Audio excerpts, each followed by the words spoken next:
Hello and good evening. I'm Melisa Idris. Welcome to Consider This. This is the show where we want you to consider and then reconsider what you know of the news of the day.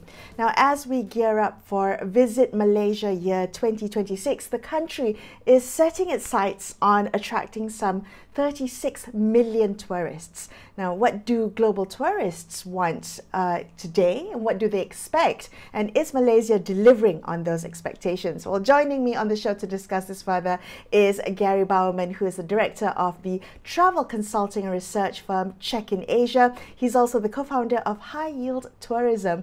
Gary, thank you so much for being on the show with me today.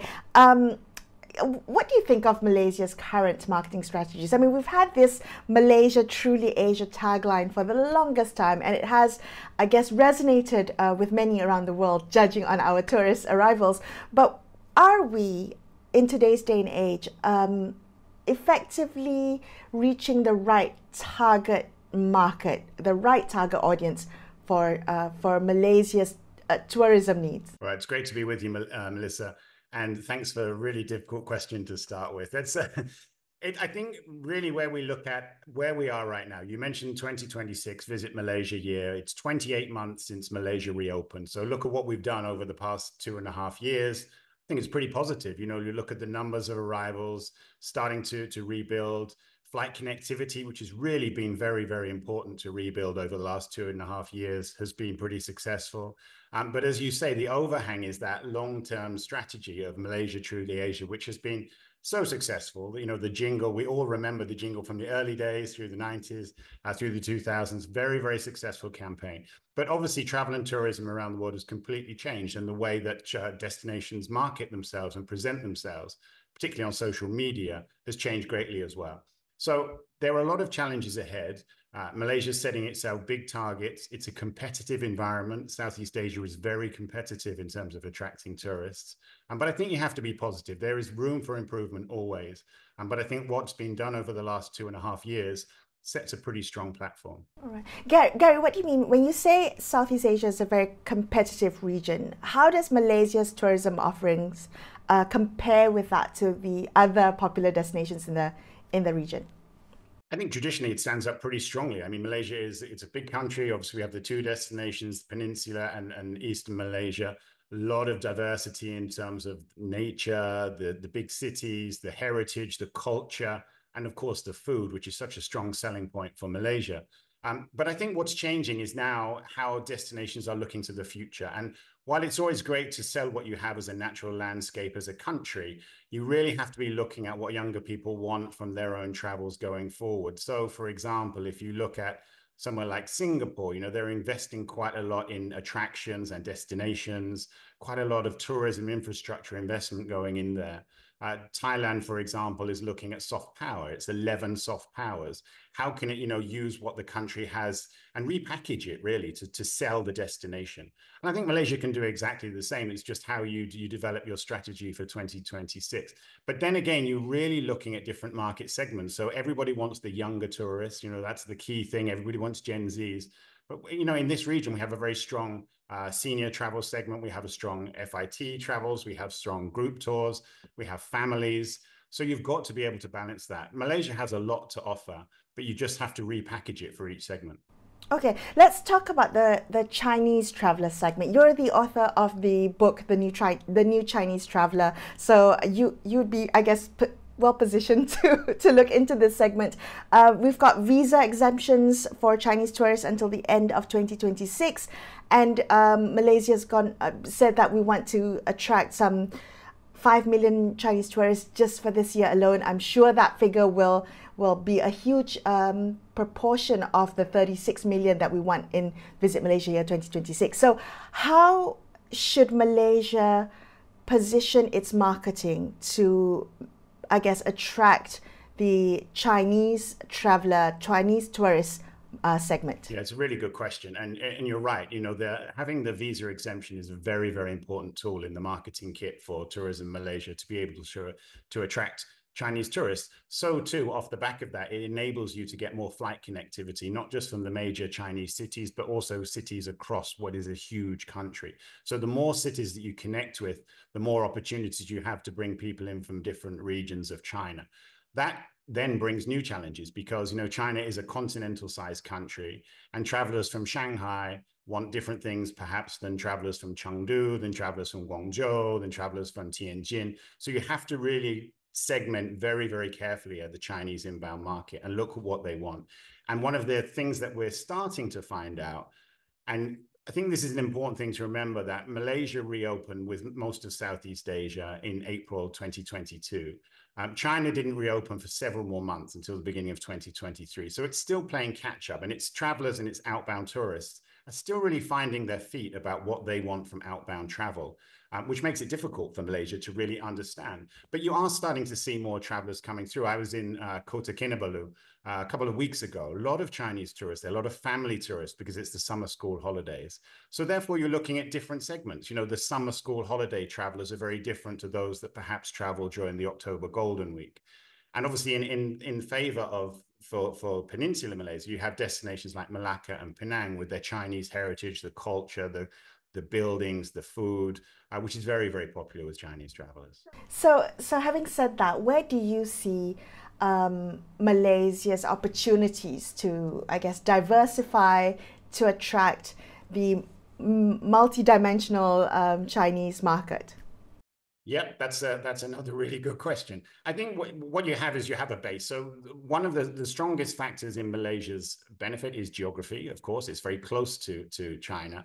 And if you look at the way that the Chinese travel market works, in the first quarter of this year, for example, 78% of Chinese outbound travelers stayed within Asia Pacific. So you have a big captive market. And because generally most Chinese travelers don't tend to travel for long periods of time into this region. It's short trips, 4 or 5, perhaps 6 days. So you have the opportunity to maximize their stay.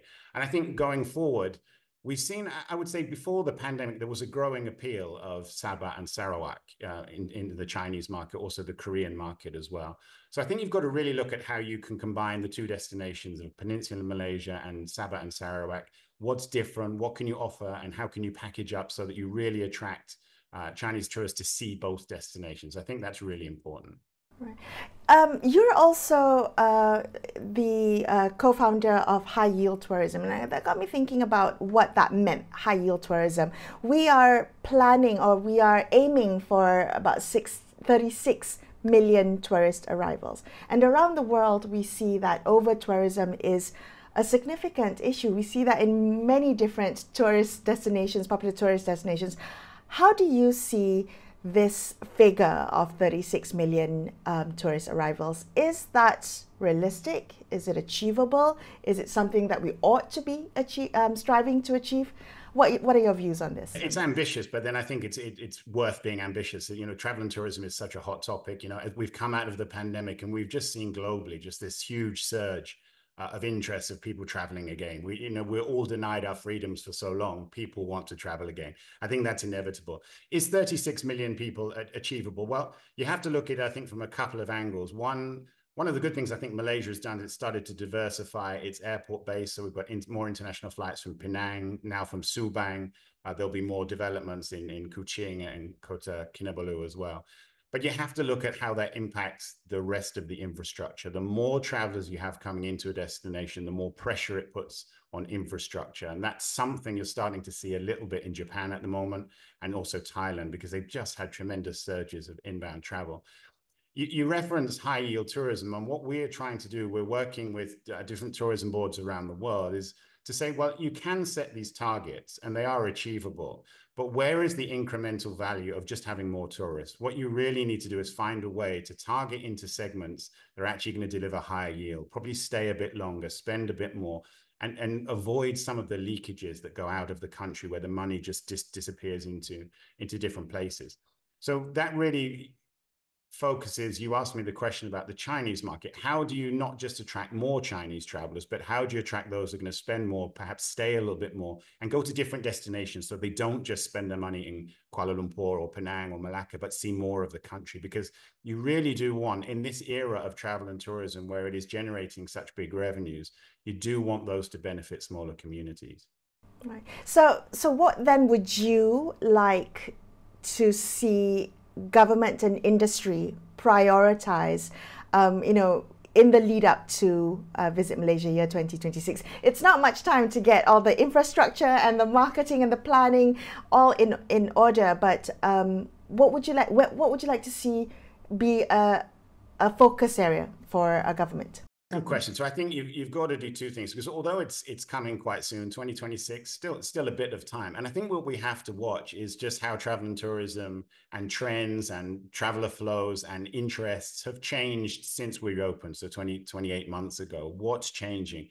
And I think one of the things that destinations tend to do, and Malaysia isn't alone in this is worldwide, is they tend to value and view tourists from the moment they arrive on soil. So the moment they arrive at the airport, or the moment they cross over the border. And there's not enough analysis and research into consumer trends in their own countries, which actually impact the way that they travel. That's really important for markets like China and India, which is so big, so diverse. You know, we often hear this phrase, Indian travelers or Chinese travelers, as though they are a single entity. Well, they're not really. You know, that there is a lot that you can drill down and find out more about different demographics, different age groups, different budget ranges, and even from different cities around the country. So, you know, Malaysia has a lot of work to do, not just to build up its numbers, but to build up the yield from tourism. And obviously what you want to do is to get people to come back. Coming the first time is great, but you want them to find out enough that there's more that they want to enjoy in future. What makes a tourist come back to the same destination? Yeah, another really good question. There is no real defining metric for that. I think what it is really that they have an experience that really entices them to enjoy as much as they can, but they find out that there's more that they didn't enjoy. But obviously the other thing about that is not just they will come back themselves. Social media is all about advocacy. It's all about peer generation. It's all about reviews.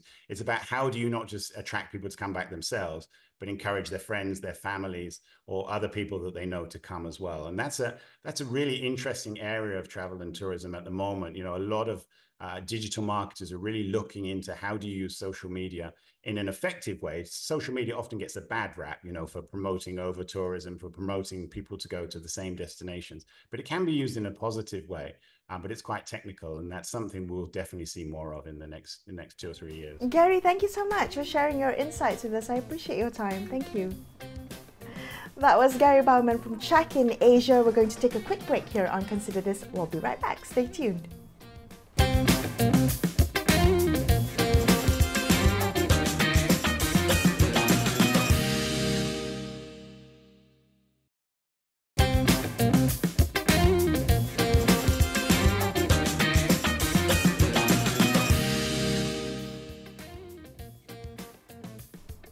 Hi, welcome back to Consider This. I'm Melisa Idris. Let's continue our discussion about what global tourists want today, what they expect from tourism destinations, and whether or not Malaysia is delivering on those expectations. This as we prepare for Visit Malaysia Year 2026, where 35 million tourists are expected. So joining us on the show to discuss this further is Nigel Wong. He's the president of the Malaysian Association of Tour and Travel Agents, better known as MATTA. Nigel, good to have you back on the show with me. Thank you. What do we understand about the current expectations of tourists, the current preferences? And I'm speaking, I guess, generally and just to generalize what tourists want when they come to a country like Malaysia. How do you think it's changed compared to the past years, in the past decade or so? Hey, Melissa, good to be back. That's a very interesting question because trends are changing very quickly. You know, what's popular 3 months ago may be very different than it is today. But that being said, there are a few things that travelers in general do look out for. Post-COVID, of course, one of the things that most tourists are very concerned about, are still concerned about today, is safety. So when we talk about safety, it's not just about crime, you know, in terms of it being a safe destination to visit, but they're also thinking a lot more about their personal well-being in terms of, you know, health, especially post-COVID. And so people are looking at places where they feel safer in general from all aspects. And that's going to be one of the key concerns and key requirements for most travelers today. Right. Nigel, just to jump in there very quickly, if security and safety is a concern, there was a report recently by Forbes advisor that ranked KL as the 5th most dangerous city to visit in Southeast Asia. How does that factor into people's perceptions of KL as a tourist destination? Well, the problem with some of these benchmarks is they come up with these ratings based on a certain subset of data, right? Now, I'm not too sure what the Forbes subset was, but it doesn't take into account the entirety of the situation, and especially from the perspective of travelers or tourists.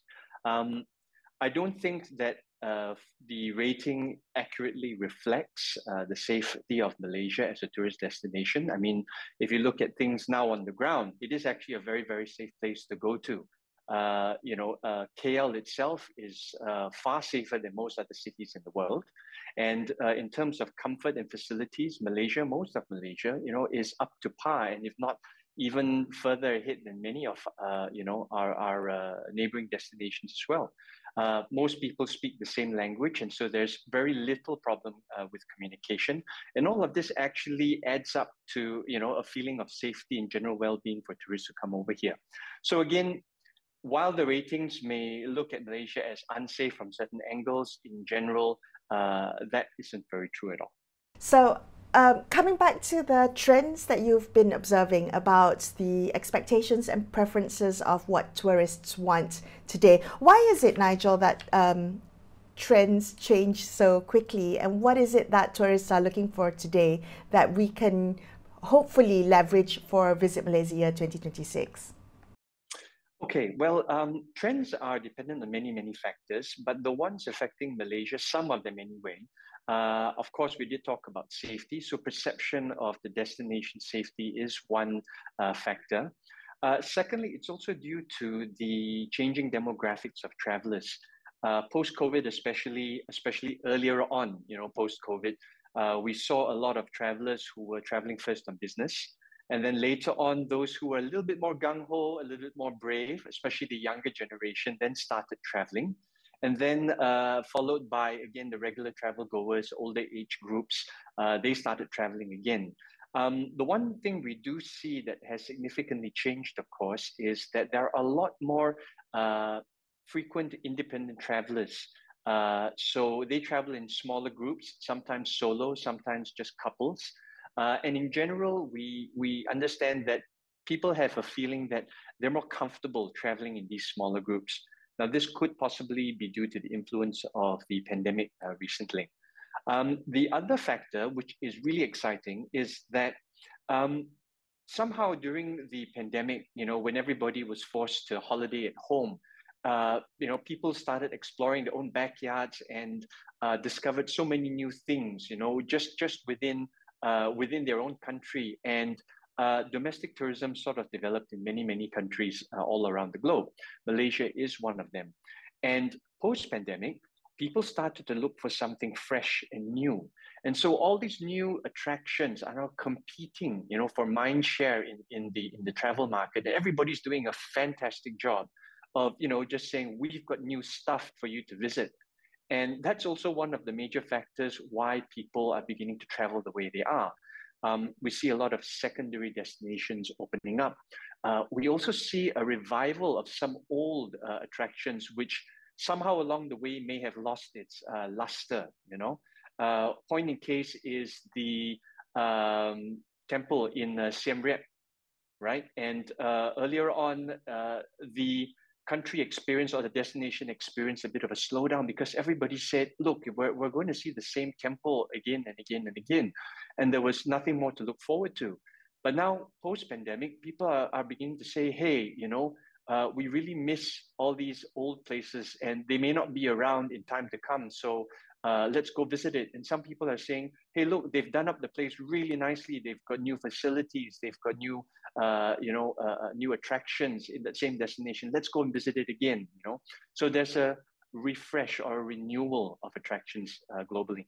Well, that sounds like a very competitive landscape. So if Malaysia wants to attract 36 million tourist arrivals in Visit Malaysia Year 2026, what are we doing that will differentiate ourselves from the competition? How do we compare to the other destinations who are offering with their offerings, and how do we compare? How do we make ourselves stand out and be the destination of choice?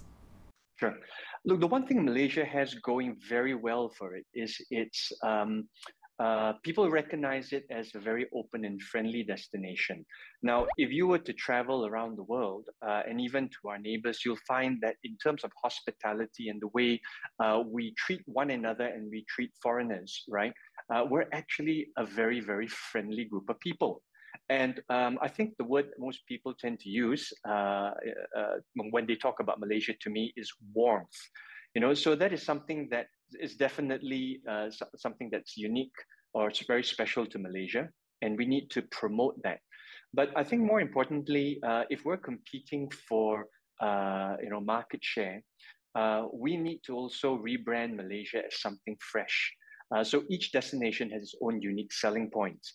Phuket or Thailand, for example, is well renowned as a vibrant, energetic, almost party place to be in Southeast Asia. If you talk about Singapore, you talk about classiness, you talk about a well-defined city, plenty of man-made and fantastic attractions. You talk about Bali, it's surfers paradise, beach, sun, sea, sand. And when we talk about Malaysia, we've actually got a lot to offer. Now, of course, we're talking about some of our natural heritage, right? We've got a lot of eco attractions, and that's what we're famous for. Besides that, we've got rich cultural heritage simply because of the makeup of our people groups. And in terms of accessibility, we're actually a very, very accessible destination, and we've got everything that people are looking for, including sun, sea, and sand, right? So your question is, how do we differentiate ourselves?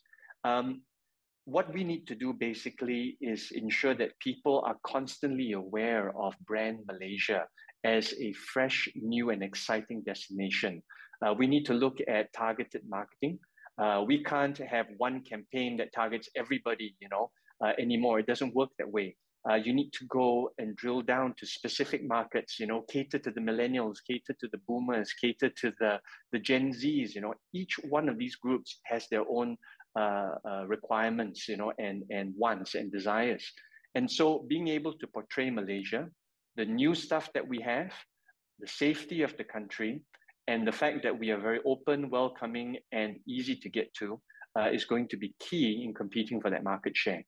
Right? Can I ask you what you would like, not just the government, but also industry to focus on in the lead up to Visit Malaysia Year? Because I wonder whether we are equipped and prepared to our infrastructure and our services, the range of our services, whether we're equipped and prepared to deal with the sheer amount of tourist arrivals that we're expecting to get, but also the evolving demands of these international tourists.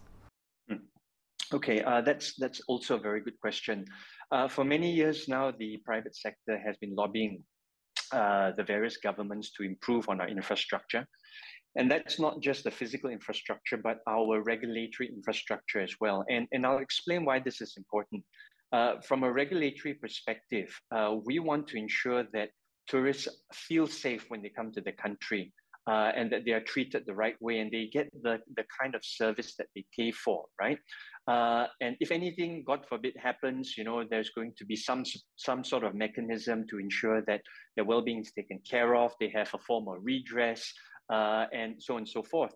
Now, to do that, you have to make sure that regulations actually help licensed stakeholders grow and profit from this. And we have a problem here in Malaysia where there's still a lot of unlicensed operators. And these guys are not insured, they're not well equipped, they're not professionally trained. And if allowed to proliferate, it will actually tarnish the country's image because none of these are held to account by the government, right? Unlike licensed operators, hotels, travel agents, operators, so on and so forth. And so this needs to be addressed literally yesterday, and a lot more effort needs to be put in to ensure that only licensed stakeholders are the ones that are going to be supporting this initiative, right? Now, that being said, it doesn't mean that the rest of Malaysia can't play a part. There is an acute need for guides of all languages and types, and literally the best people to show the world about Malaysia are Malaysians themselves. And so what we need to do leading up to VM 2026 is to ensure that all our levels of service in terms of manpower and talent are one-upped. So the training of new, for example, guides or frontliners, the upskilling of existing tourism manpower, having more people speak different languages, that's going to be very key in that sort of manpower resource that we need. Yeah? And I think, of course, what most people have been saying is that a lot of our facilities need an upgrade or a facelift at the very least. I know that there is a big push to make sure our public toilets are clean. And you know what? That's actually one of the most important factors, because nobody wants to go to a dirty toilet, right? And everybody needs to go at some point or other.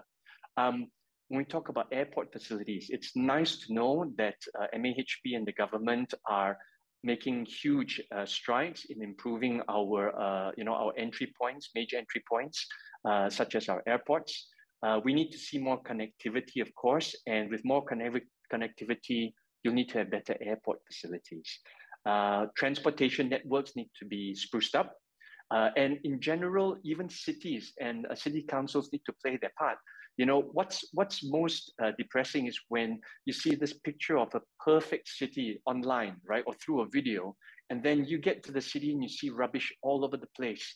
Walkways that are not properly maintained, footpaths that are dangerous, and motorists that are zipping across traffic lanes, and running red lights, all these leave a lasting impression. And here's the thing, Melissa, when we talk about VM 2026, it's not just about 2026, it's about 2026 and 10 years after that. You want them to come back, right? For sure. Nigel, thank you so much for being on the show with me today. I appreciate your time. That was Nigel Wong from the Malaysian Association of Tour and Travel Agents, known as MATTA. Wrapping up this episode of Consider This, I'm Melisa Idris signing off for the evening. Thank you so much for watching and good night.